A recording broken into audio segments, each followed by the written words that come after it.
Accès anticipé, survie, monde ouvert, zombies.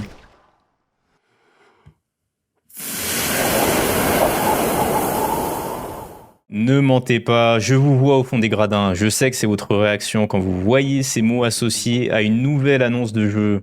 C'est vrai, de nos jours, il y a qu'à se baisser pour en ramasser. Malgré tout ça, si vous imaginez le jeu de survie en apocalypse zombie idéal, est-ce que vous avez un nom en tête? Un jeu sorti en 1.0, fonctionnel, avec toutes les mécaniques et le contenu qu'il faut. De mon côté, je pense qu'il n'est pas encore arrivé et j'ai quelques arguments pour ça. Et si on faisait ensemble un petit historique et tour d'horizon des jeux de survie en apocalypse zombie? Allez, c'est parti. Déjà, pour vous, ça devrait avoir quoi le jeu de zombie idéal? Il y a quelques ingrédients que je trouve importants.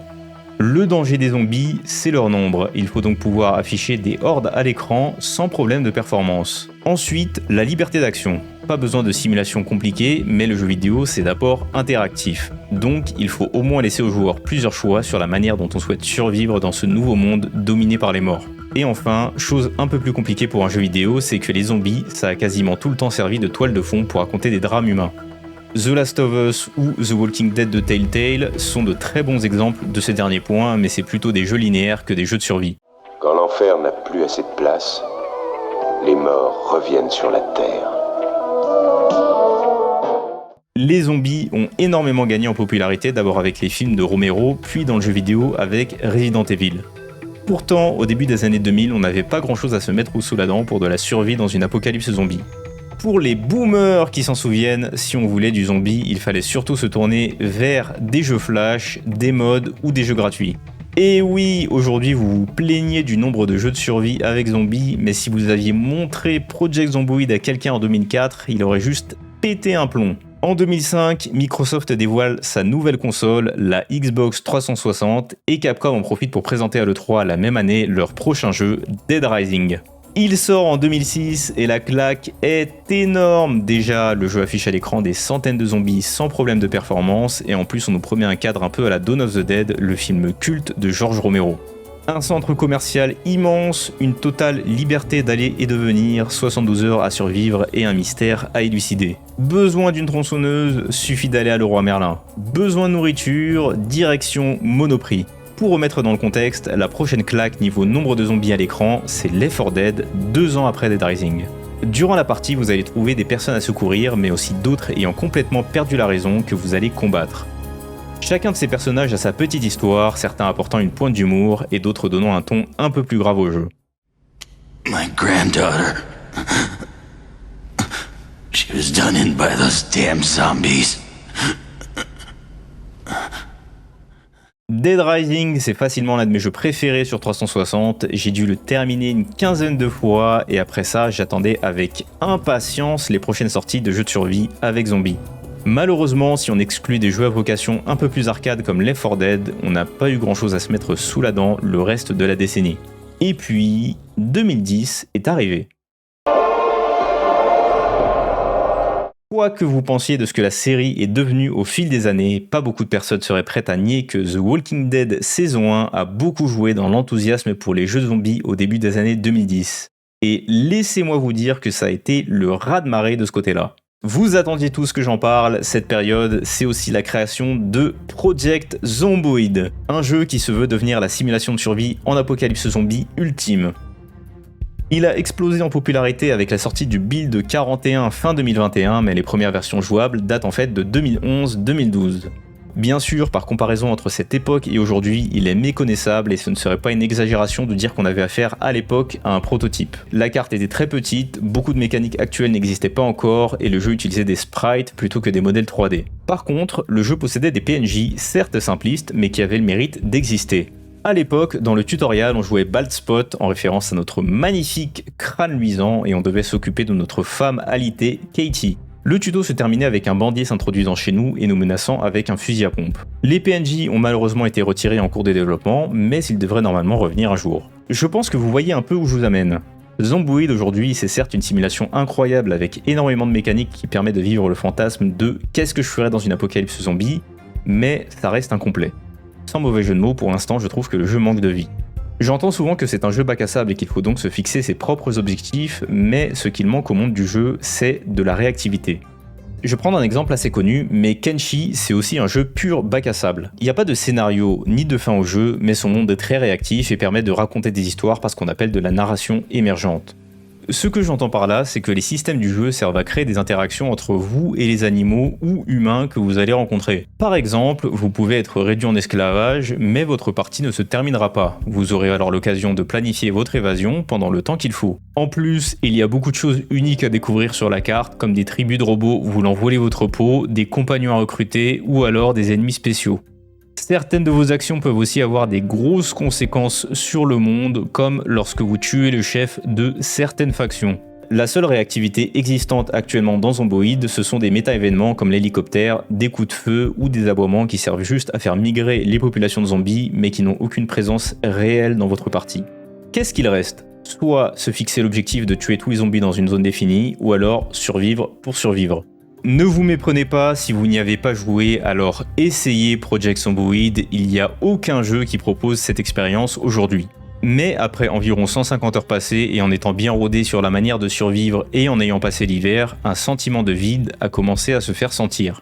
C'est pour cette raison que j'attends avec impatience le retour des PNJ, ils devraient, je l'espère, apporter la vie qu'il manque au jeu. Pouvoir tomber sur des communautés de survivants, en former une soi-même, commercer, rentrer en guerre, tout ça c'est la pièce du puzzle qu'il manque pour donner un sens à toutes les mécaniques présentes dans le jeu. Est-ce que le produit final ressemblera vraiment à ça ? Seul le temps nous le dira. Certains se souviennent peut-être de la sortie en 2013 de State of Decay. La volonté, c'était de proposer quelque chose de différent avec des systèmes moins complexes et un gameplay arcade, mais en se concentrant sur le fait de former une communauté. Concrètement, vous avez le choix entre plusieurs bases prédéfinies que vous pouvez aménager avec des modules comme une infirmerie ou un atelier. Vous pouvez prendre le contrôle de tous les survivants que vous recrutez dans votre communauté, ils ont chacun des spécialisations et parfois des quêtes associées. On est loin de l'échelle de Project Zomboid avec sa région entière des USA modélisée et sa population de zombies qui se chiffre en dizaines de milliers, mais c'est compensé par un système de combat très dynamique et des zombies spéciaux. Sur la carte, vous pouvez parfois trouver des enclaves de survivants avec lesquels vous pouvez faire du troc, mais sans plus. Même si le jeu ne bénéficiait pas d'un budget démentiel, c'était même une exclusivité Xbox Live Arcade à l'origine, il a rencontré un certain succès et a eu le droit à sa suite en 2018. Au niveau des mécaniques, on est très proche du premier avec beaucoup d'améliorations de qualité de vie, mais certains ajouts appréciables pointent quand même le bout de leur nez comme la présence d'enclaves ennemies. Je vois State of Decay 2 comme une version du premier plus aboutie, mais sur les mécaniques de construction de la base ou la gestion de la communauté, on reste assez proche. C'est pour cette raison que j'attends beaucoup State of Decay 3, j'espère que maintenant que le niveau de finition est bon, les développeurs vont se concentrer dans ce troisième épisode sur développer les mécaniques de gestion de la communauté, les relations avec les enclaves de PNJ et surtout l'interaction avec nos survivants. Comme je l'ai dit plus tôt dans la vidéo, les années 2010, côté jeu de survie avec zombies, c'était la fiesta. Je ne peux pas ne pas citer dans cette vidéo 7 Days to Die, qui lui aussi, comme Project Zomboid, fait maintenant un peu partie des meubles. Sorti d'Early Access en 2024, le jeu s'est beaucoup amélioré au fil des années, même si les bandits et le mode histoire, promis à l'origine dans le Kickstarter, se font encore attendre pour 2027. Si on sort un peu du cadre de la vidéo et qu'on ne se limite pas aux jeux de survie, je peux aussi citer bien sûr DayZ, Dead State, Dying Light, The Walking Dead et bien sûr The Last of Us. Mais vous voyez que si on revient à mes critères de départ pour le jeu de zombie idéal, la sélection se restreint tout de suite. J'avais aussi parlé dans une de mes vidéos précédentes de Survivalist Invisible Strain sorti en 2025. Le gimmick de la série, c'est que les zombies que vous allez rencontrer peuvent être infectés de différentes souches du virus avec différents niveaux de dangerosité. Dans Invisible Strain, une nouvelle souche bien plus dangereuse voit le jour, la souche invisible. Les personnes infectées par cette souche semblent se comporter à première vue comme des humains normaux, mais ils infiltrent les communautés pour les détruire de l'intérieur et transformer le reste de l'humanité en zombies. Là où le jeu excelle, c'est la gestion de la communauté et les PNJ.